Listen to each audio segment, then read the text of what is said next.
Hello everybody and welcome back to Soulcreek. Picking right back up with our test of Guile. So let's see if we can't sneak our way in undetected. Sure enough, we're at the outskirts of the Draconi village. The familiar sights, sounds, and smells from yesterday hit me again, even from a distance away. From here, nobody can see us. It's a straight walk through the narrow alleys towards the chieftain's hall. I'll begin my assessment of your guile. I will see you at the hall. Before I can argue with him, he's already turned around and stomped off toward the village. I call out to him, but he ignores me and plods forwards. Great. Alone. Again. Alex. Sorry that didn't go the way you wanted. Maybe once we speak to Aeyon and get his input, we might have a better idea of how to tell Loken.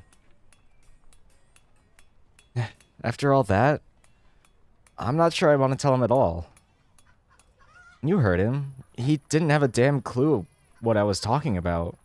There's no way he's going to be able to get his head around advanced AI. He promised to help us, and I bet he's smarter than you think. I don't want to risk losing him. Hey, even if that happens, you know you won't be totally alone, right? Yeah, I suppose I have you. Right.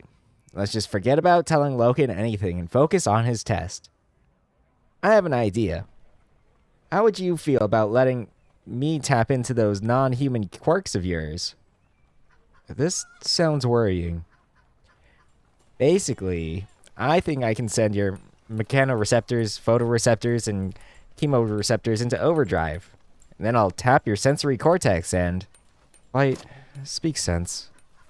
Ugh. I can enhance your senses and put you into a heightened state of awareness. Like superhuman hearing and stuff? How the hell is that possible? I still don't know how it all works, but while I've got the capability to do this stuff, we should be using it. We need every advantage we can get. I can barely process what I see and hear already.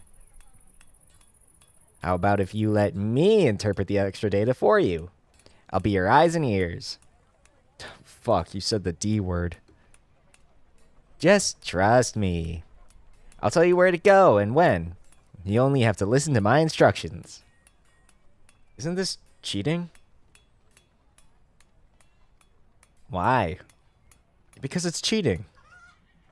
Now you sound like Loken. Is this safe? The last time you messed with my brain, you electrocuted me. That was a one-time thing. I didn't electrocute you. It was a neural discharge. Total accident. Completely harmless. Won't happen again. You and I are stuck together, so we should be learning what we can do. Let's give it a try. He makes a good point. If Bike can give me a boost, I should take it. Alright, let's give it a shot. Great, here we go. Ah!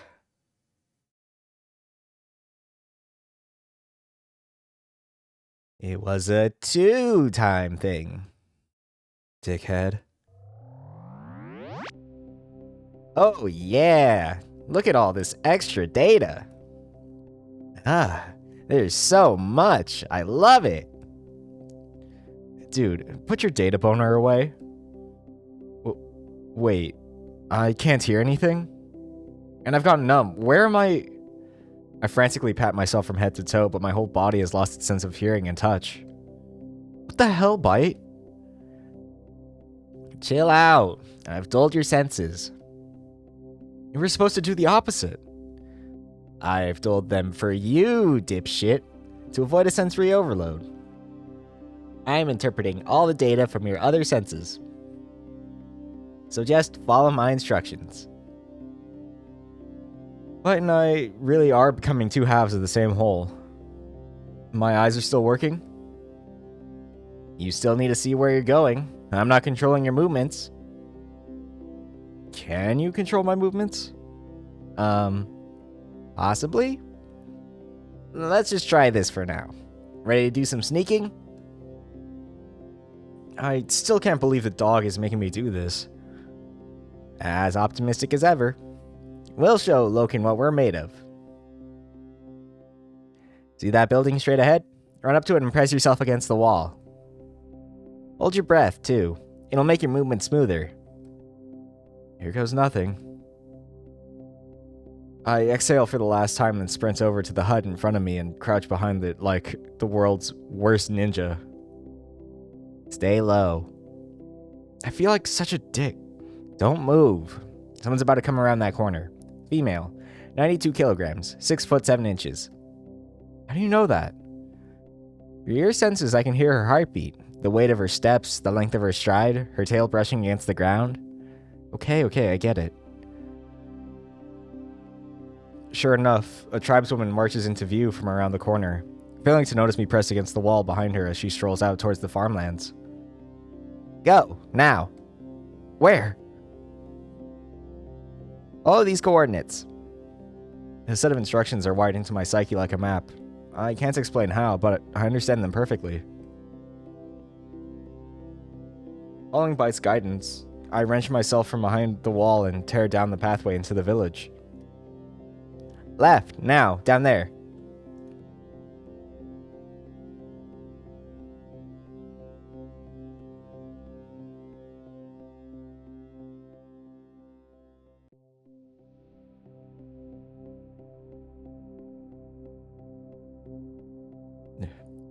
I almost slip over as I hurl myself down another alley. A trio of tribeswomen emerge from behind another house seconds later. That was close. I put a hand against my side but feel nothing in my numb state. Your stitches are fine, just go easy. Ready? Ready.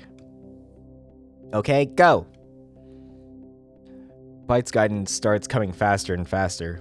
I ignore my inhibitions and focus on his voice entirely, giving myself over to his trust. Within moments, we're perfectly in sync. Stop here! Get against the wall. Wait till they pass. Okay, go. Over the fence there. Then hide behind that stall. It's clear. Go. I can't believe this. It's actually working.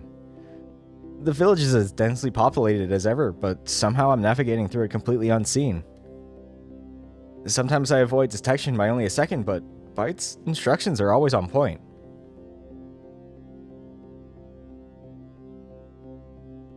However, we eventually reach a dead end at the end of an alley. There's nowhere to turn. Where now? I don't know. There's someone coming. We've got 6 seconds.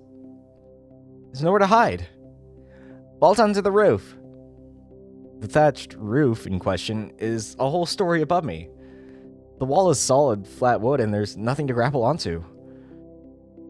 I can't get up there. You can. Place your right foot there and then... It's too high. You can do it. I can't, Bite. You do it. What? Take control of my body. Vault up there. Now? Yes, now. Not even sure. Quick. Okay, hang on. This is gonna feel weird. What happens next is the strangest sensation I've experienced so far. My brain fires up with instructions. They're not of my own making, but somehow feel completely natural. I would barely have known that the thoughts in my head were Bite's, not mine. I jerk my body forwards. I'm still moving by my own will, but the movements feel guided, like I'm on a train track. It's still me, but it's not. I'm the one moving, but Bite is the one thinking. He tells me exactly what to do. My foot kicks against the wooden wall, and with an effortless twist of my body, I vault upwards and clutch the overhanging thatch roof with both hands. As easily as swimming through silk, I roll onto the roof and land in a crouch, my body low and alert. Whoa. I can't believe that worked. Sliding with relative ease across the rooftop, I hop back down onto the ground. We're close to the hall. Keep going. Look, there's Loken. I peer around the corner of a hut to catch sight of the husky's fluffy tail, holding the door open for someone that exits before he heads inside. Is there another way in? Around the side. Try the windows. I follow his suggestion, staying low to the ground. Sure enough, there are windows at the back of the hall, their wooden shutters left slightly ajar. I grab hold of a ledge and pull myself inside.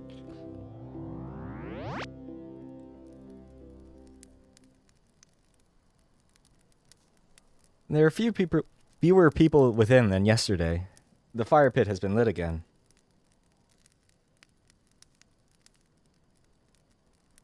Light returns my senses to me as I hide behind one of the many wooden pillars lining the room. Right on cue, two huge figures walk past my hiding spot, failing to notice me. We have provisions for another month. After that, the shamans will have to take over. How is the wildlife? The woods are sparse. Then we shall reorganize the hunters. They both walk straight past me. Tell me of Alex. Has he told you why he's here yet? He has not. He has no memory. You believe him? I do. He seemed harmless enough when I assessed him yesterday. I had him wander the village so my guards could watch him. They saw nothing alarming. Always an ulterior motive. You heard about his run-in with Barrow? He seems headstrong, street smart, and he seems to ask the right questions. I just don't understand it. Why is he here? He can't bring the humans back, so what is he supposed to do? He will be a great black runner. It is his path. You know I don't believe in all that, Loken. The hound whines sadly. He could join the clan, of course, but do we accept that he just exists and that's that? A miraculous lost soul? Unless... Nothing. Have you assessed his attunement with the Four yet? Loken's eyes flick over to me. I take that as my cue to step out from behind the pillar. I have. And? See for yourself. She turns around and spots me. Alex! Hey. Where did you come from? I followed Loken. Giovanni scowls at the husky, who simply beams proudly. An exercise of guile, I assume? Yes. Not bad. Not bad at all. So did I pass? I give Loken a rather smug, satisfied look. Almost perfect. Almost? What's he talking about? No one saw me. Almost. But... Rat! Gah! What was he sneaking about there for? Techie yanks me into a headlock after slipping up behind me. You off your rocker, huh? Turned into a proper rat now, ain't you, furless little fuck? She saw us? When? I have no idea. I managed to tussle myself from the boisterous talkie, turning to glare at her with frustration. When did you see me? The moment you pranced into the village, you dumbass. Look like a right tart. I followed you all the way. Even saw you a little dance up onto the roof. I saw a little fucker, ain't you? How? Ask her how. How come I didn't see you? 'Cause spotting dozy twats like you trying to sneak up to the chief is my fucking job. Come on, if I thought you was the real threat, I would have speared your neck already. Figures you was on some kind of job for the mutt. I grumble, folding my arms and pouting dejectedly. As childish as Loken's challenge was, I'm still annoyed that we got spotted, even with Bite's superpowers. I look over at Loken, hoping for some encouragement, but he's still in conversation with Travonia. Taki elbows me playfully. Ah, come on, what's that face for? Look like Loken. Cheer up, you fucking downer. Getting trained by the mud is one thing. But me? I'm gonna kick your fucking ass, boy. What do you mean? Oh, Loken ain't told you? I'm training you to fight. Seriously? I thought he'd be keeping me all to himself, knowing what he's like. Dog can't teach you everything. Loken wants the best for you. That means asking me. People are gonna take shots at you. Not many folks are gonna be able to resist that pert little human ass. I figured he'd teach me that stuff by himself. I pointed out that you're a fucking sight shorter than him and weigh a lot less. He's a good fighter, but he won't defend himself the same way you will. You and I, we're similar, except I got tits and no dick. Humans have dicks, right? I scowl. We have dicks. Grand. As soon as your gash is all healed up, we start. Here's lesson 1, rat. Before I can even flinch, she twirls her spear around and deftly brings its point to rest underneath my chin. I cringe as I feel the point against my throat. She's fast. Always assume everyone's gonna want to knock the shit out of you, the last living human. 'Cause they will, rat. Taki. As wonderful as Taki's advice is, I'm not able to fire back a retort before Loken stomps grumpily over.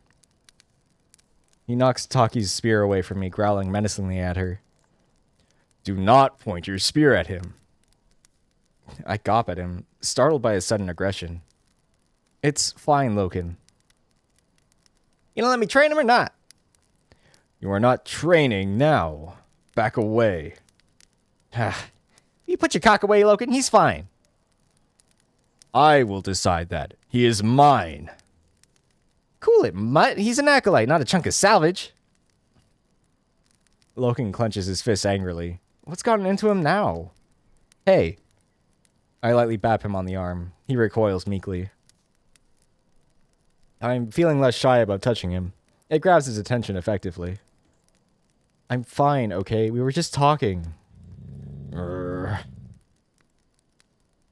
want to point my spear at the rat. I'll point my fucking spear at the rat. The hell's gotten up his ass? I bap his arm again. Stop growling. I am sorry. What's the problem? Nothing. I don't mind him, Alex. He's a jealous mutt. Always have been when it comes to your salvage, ain't ya? No. Oh yeah? Hey, Chief. Droney is chatting to another tribeswoman, a warrior, I'm guessing, going by the outfit. As Taki calls for her attention, the saber-tooth sighs and politely dismisses the warrior, stomping over to us. What is it, Taki? Tell the rat about the skunk incident. Do not tell Alex about the skunk incident. No, please tell me about the skunk incident. Perhaps you should tell him yourself, Loken. He folds his arm like a puppy and pouts, looking away. No. This was over 10 years ago. Loken had been running for 2 days. He returned with a whole sack of decent salvage. High-quality metal, cables, electrical parts, valuable things. He was a proud hound. He brought the salvage into the hall and placed it on a table right over there, and went to find me. We had a visitor at the time, a trader from the Razorback clan, a skunk named Caddy. She didn't realize it was Loken's stuff. Poor girl just wanted a peek. Loken found her with his salvage in her hands. I marched in from guarding outside when I heard them both snarling at each other. What happened next? Yeah. What happened next, Loken? I bit her. And? And you. Because someone touched your salvage? I was upset. You weren't proper upset until I was done with them afterwards. Taki pinches a pendant around her neck, wiggling it between her thumb and finger. Loken rolls his eyes wearily. I squint. Upon closer inspection, I realize it's not a pendant at all. It's a tooth. Is that yours, Loken? The husky glares at me, then at the smug-faced honey badger. Yes. He opens his mouth and tilts his head back, hooking his mouth with one finger and pulling it taut so I can see. Sure enough, there's a small gap at the very back where one of his teeth is missing. Don't let him pull your heartstrings over it either. He probably deserved it. Loken's patient finally seems to snap. I will wait for Alex outside.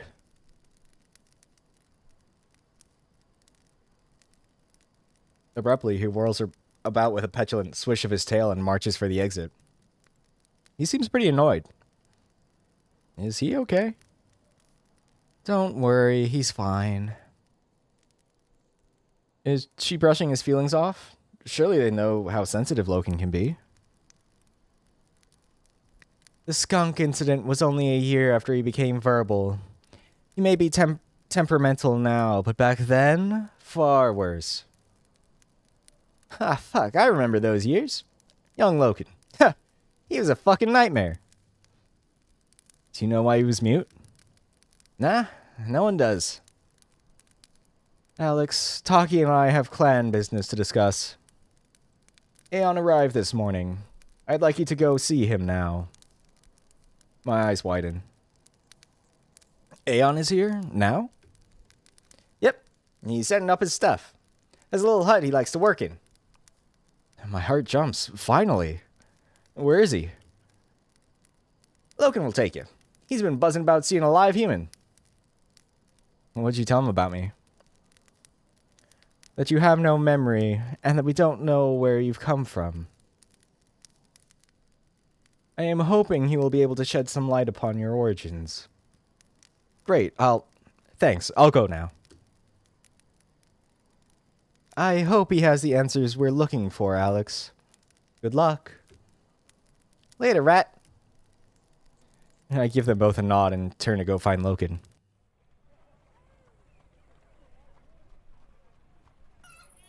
Loken has his back to me. He's staring out at the village, his arms crossed. All that teasing really seemed to get on his nerves. Loken? The husky jumps as I address him. He looks grumpy at first, but his face softens at the sight of me. Alex. You alright? Yes. You sure? He quickly scowls. You think I am not? Just checking. I am fine. You sure? I don't mind talking. Aeyon is here. We must go and see him. I just nod. I'm not about to upset him again. Okay, let's just go. I feel for him. Knowing what I know about him now, interacting with the boisterous Taki and stern Dravonia must be pretty taxing for him. However, my sympathy for the territorial hound is swiftly eroded as we make our way through the village. The tribesmen seem less cautious of me today. Word of my arrival has obviously traveled. Maybe Mia put out a good word. Some of the clan nod their head to me in greeting. Others actually approach me to say hello. I'm pretty delighted that they want to talk to me, and would have been more than willing to stop and chat. However, every time someone gets close to me, Loken either nudges me away from them or outright yanks me by the shoulder and obstructs their view of me. At first I assume it's because we're in some kind of hurry and let it slide, because he always gives me the same excuse. Aeyon is waiting. Keep moving. After a while, I don't buy his excuses at all. I've seen this absurd, jealous behavior from him before. It seems to be getting worse. Why is he so defensive on me? I don't have the gall to tell him to back off in case he gets grumpy. His possessive nature is what saved me from Dravonia's prison in the first place. But I'm not in any danger here. I just want to say hello to people. At one point, I catch him glaring at an innocent tribeswoman who simply waves at me. He quickly wipes the scowl off his face when he spots me looking at him. He knows he's pushing his luck, but he's still doing it. He finally crosses the line when we reach the village square. A tribeswoman passes us as Loken is stalking behind me. She greets me and goes to shake my hand, but Loken wrenches me away from her by my side. His paw grinds against my stitches and pain flares up across my entire side like a bolt of lightning. Ah, Loken, stop! The brutish hound immediately softens his grip and holds me steady. I am sorry. I push him off of me. My side.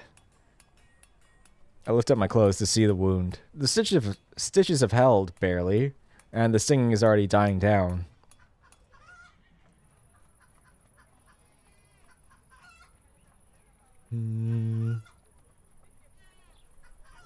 You are all right? I think so. Looks fine, just hurts a little, that's all.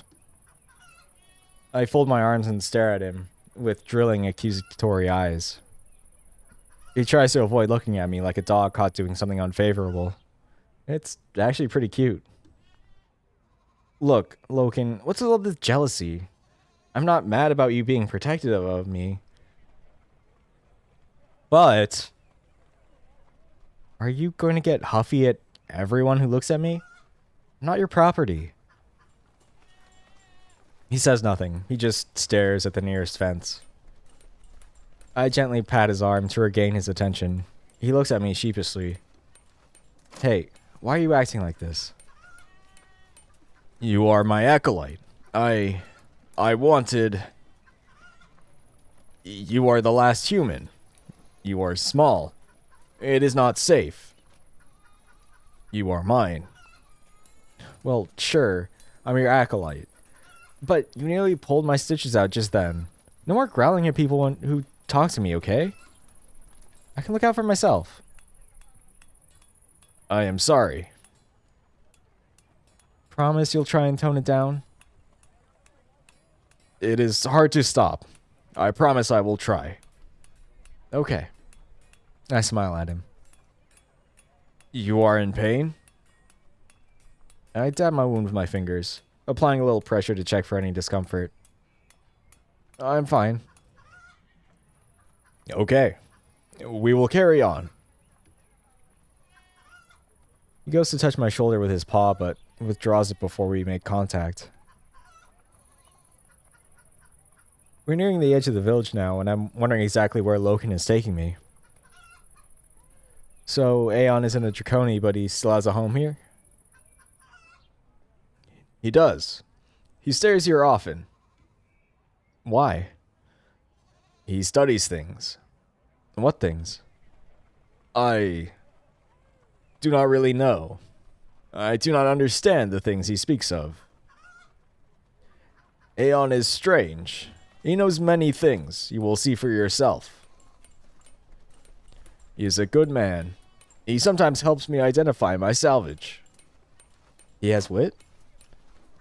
Not a black runner's wit. He has knowledge through study. Black runner's wit is implicit. To find a relic and know it has use and value. You think he'll be able to help me? I do not know. But he learned much with the auto monks. I jump in alarm when there's a sudden eruption of sound behind us. An extensive number of children suddenly rush over to the husky. My heart seizes in shock and I spin defensively, but Loken turns amicably towards them with open arms. Behind them, a single adult stands back and watches over the youngsters. The children swarm Loken happily, embracing him and clamoring for his attention. He returns their affection gently, inquiring into each one with a smile. Little ones, you are well? You continue to grow. You are behaving? You must make the right decisions.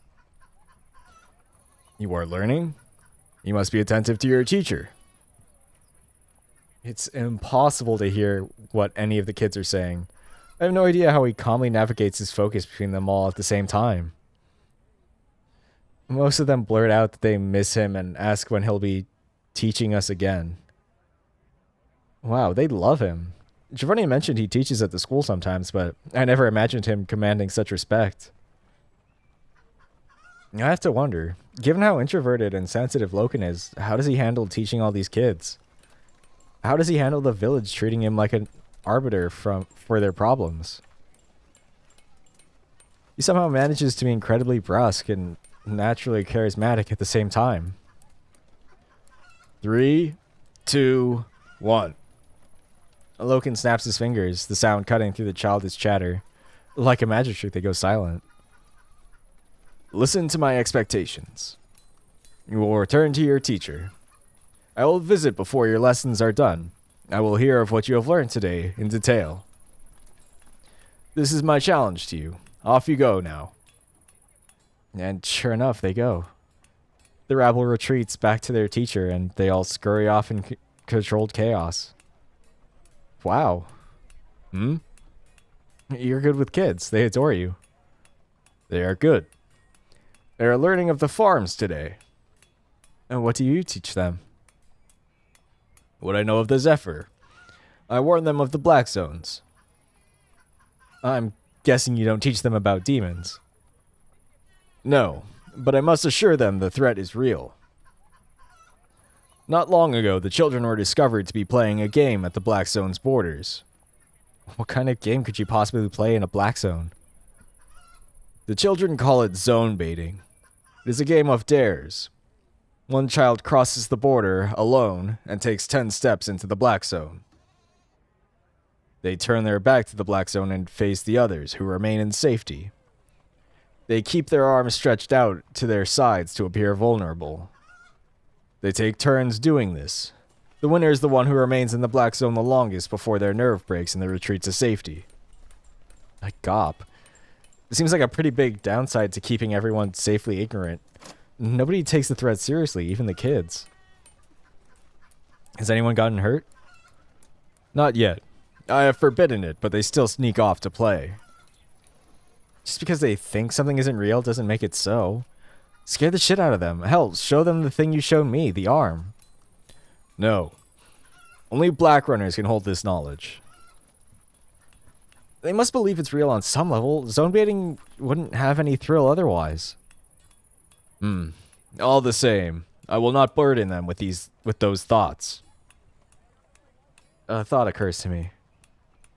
Do you have any kids? You are asking if I have fathered children? Yeah. You seem to really care about those little ones. Do you have any of your own? No. I am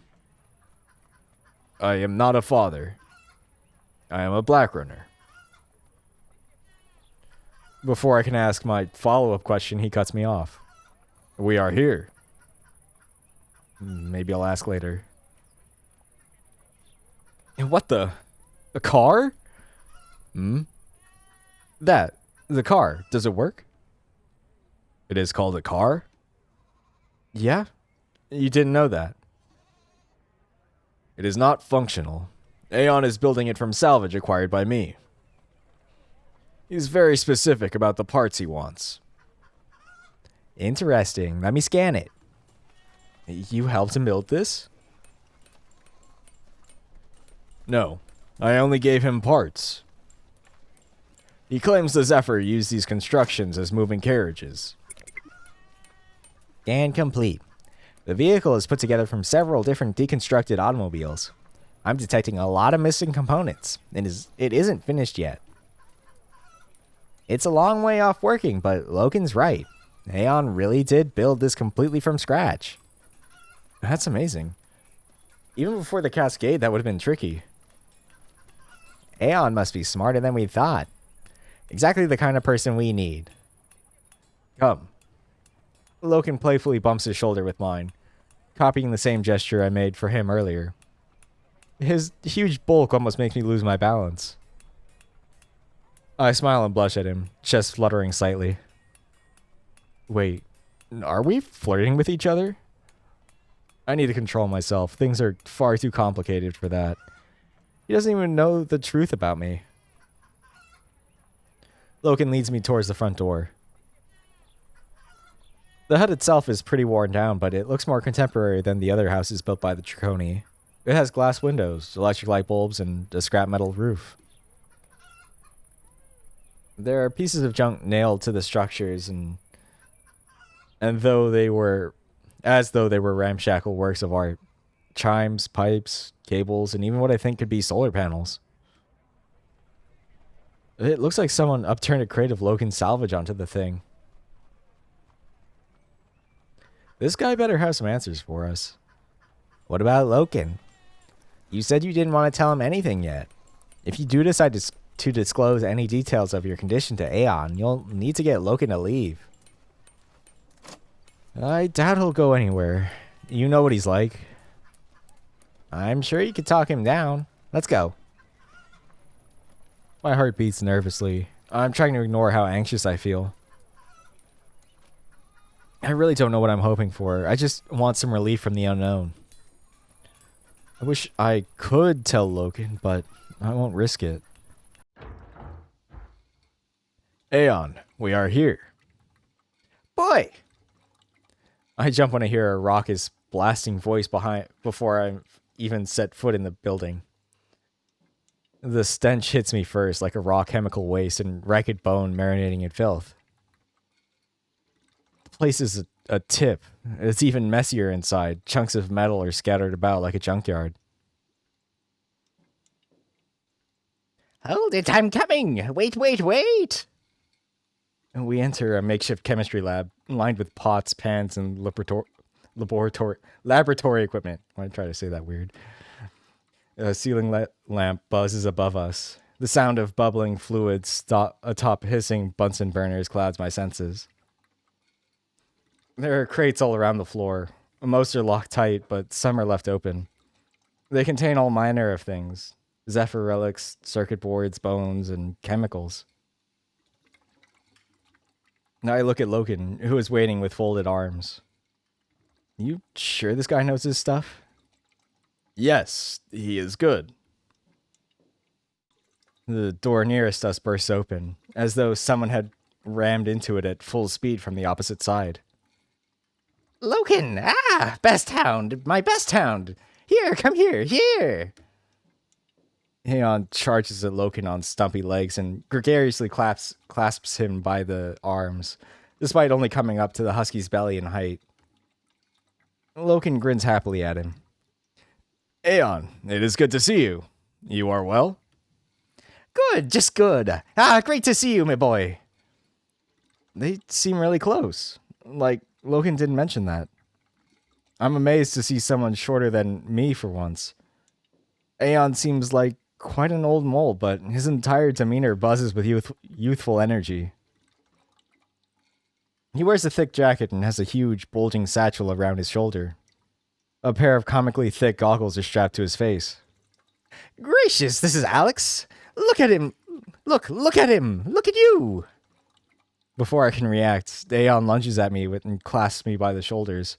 I'm a little unnerved by the size of the claws on his fingers, but they don't look dangerous. In fact, nothing about him seems dangerous. He just seems like a small bundle of hyperactivity.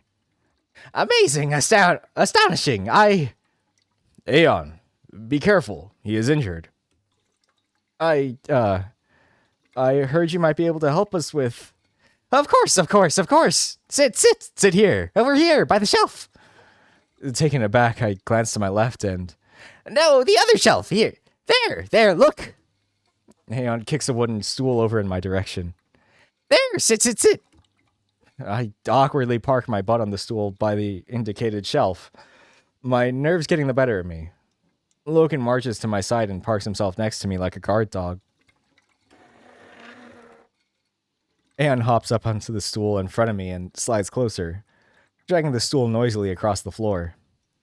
Let's get a good look at you, my friend. Hold still. Aeyon presses the flat end of a metal spoon against my cheek and peers at me with fascination. Shush. Don't move! I freeze, giving Loken a wide-eyed look of amusement. Loken, however, doesn't look at all amused. Despite his apparent trust in Aeyon, I still sense his protective instincts kicking in. It's alright, Loken, I'm fine.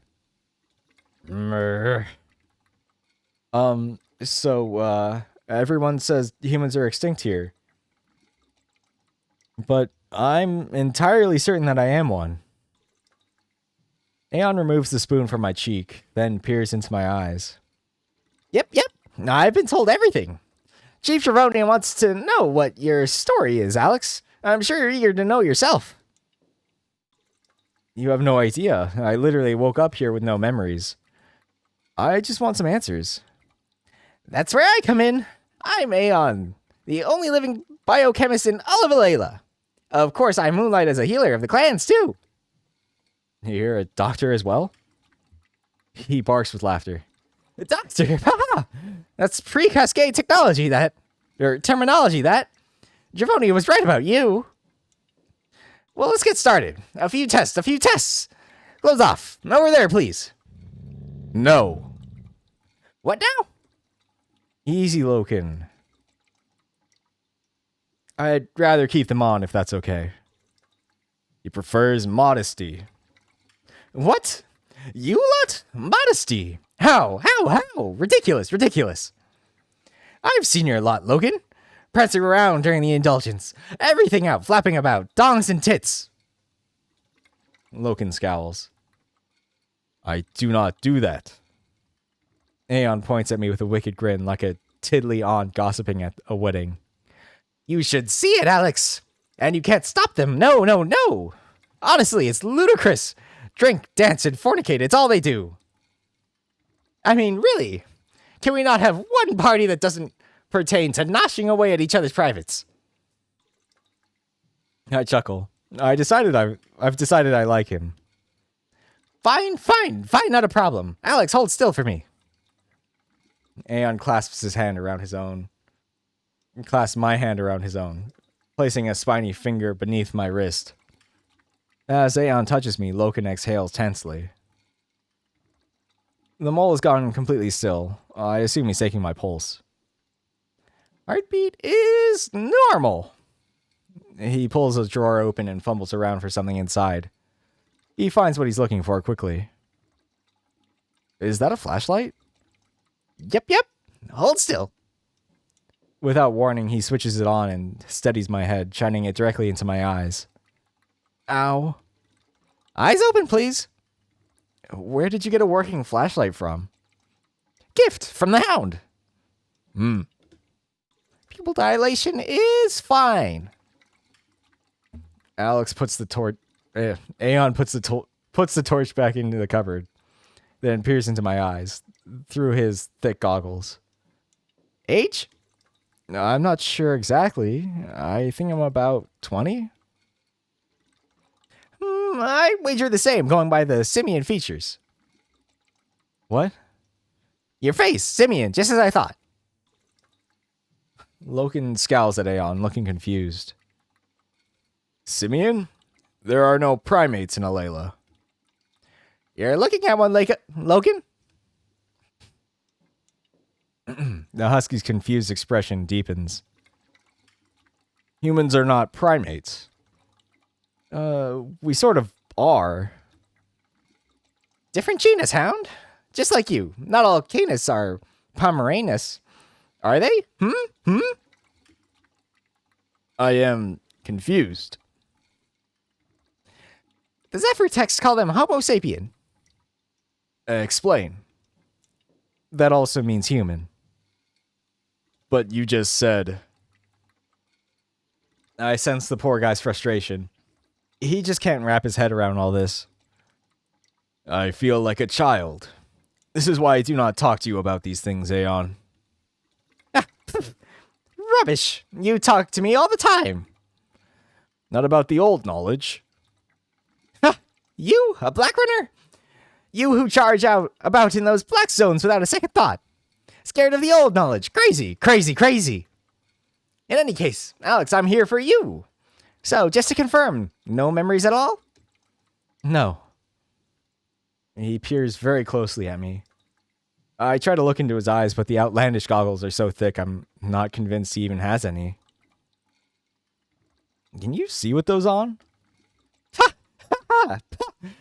Can I see? Ha! Alex, I can't see without them. Lower your head, then. Let's see that skull of yours. I do as he asks, lowering my head to his level. He places his huge mole hands on either side of my face and carefully brushes through my hair. What are... Checking for trauma. You are touching him. Hey, don't you go giving me jealous dog. Nobody likes jealous dog, remember? Loken bares his teeth. Really? With the teeth, the growling, the snarling, distracting. Loken, cool it. We talked about this. Sorry. He doesn't like it when people touch me. You never change, do you? Honestly. The husky grumbles something incoherent, stepping even closer to me as Aeyon continues inspecting my head. Lift your chin up. Let's check your airways. Aeyon puts his hand on my throat, gently pressing down. Aeyon, careful with him. He is small. I'm checking for traumatic brain injury and tracheal inflammation. Please, please, please, sign off for a moment.